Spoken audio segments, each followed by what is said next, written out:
আপনারা দেখছেন টাইম বাংলা, খবর এখন সময় মতো। থেকে ডানকুনি মিউনিসিপ্যালিটিতে অনেক কাজ করিয়েছি, অনেক জায়গায় উদ্বোধনও বাকি আছে। সেই যে কাজগুলো শেষ হয়ে যায় যদি, তাহলে নির্বাচনের আগে যতটা পারি সেই কাজগুলোকে উদ্বোধন করে দিতে হবে। আর যার জন্য ডানকুনির ডেভেলপমেন্টটাও আজকে অন্য জায়গায় রয়েছে। ডানকুনি শহরকে আজ আর চেনা যায় না। সিপিএমের আমলের ডানকুনি আর তৃণমূলের আমলের ডানকুনির মধ্যে স্বর্গ আর পাতালের তফাৎ। আমরা যদি স্বর্গের জায়গায় যদি কাজ করে থাকি, ওরা পাতালে পর্যন্ত নিয়েছে।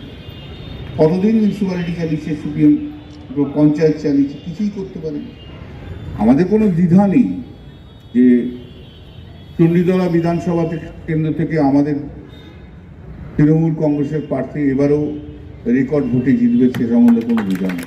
এবং এসআইআর করে বিজেপি মোটামুটি হিন্দু পরিবারের সবাইকে যেভাবে হ্যারাস করেছে, বিজেপির ভোটাররাই আর বিজেপিকে ভোট দেবে না, চিন্তা করার। আমি তো আজকে দীঘাতে বলেই এসছি, এখনো বলছি, আমি পার্লামেন্টে বলছি, বিভিন্ন সময় বলছি যে 2026-এ মমতা বন্দ্যোপাধ্যায় 250টা সিট জিতে নিয়ে এসে আবার মুখ্যমন্ত্রী হবে, আবার 5 বছরের প্রগতি হবে। একটা মানুষ যদি পজিটিভ না হয় তাহলে তার কিছু করার থাকে, যে নেগেটিভ সে সমস্ত কিছুতেই নেগেটিভ থাকে।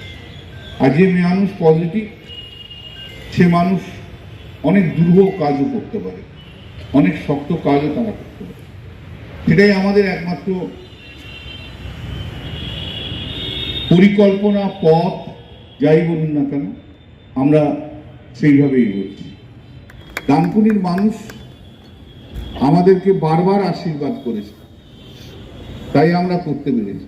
তোমারই যা কিছু দিয়েছি সে তোমারই দান, গ্রহণ করেছে যত, ঋণী তত করেছ।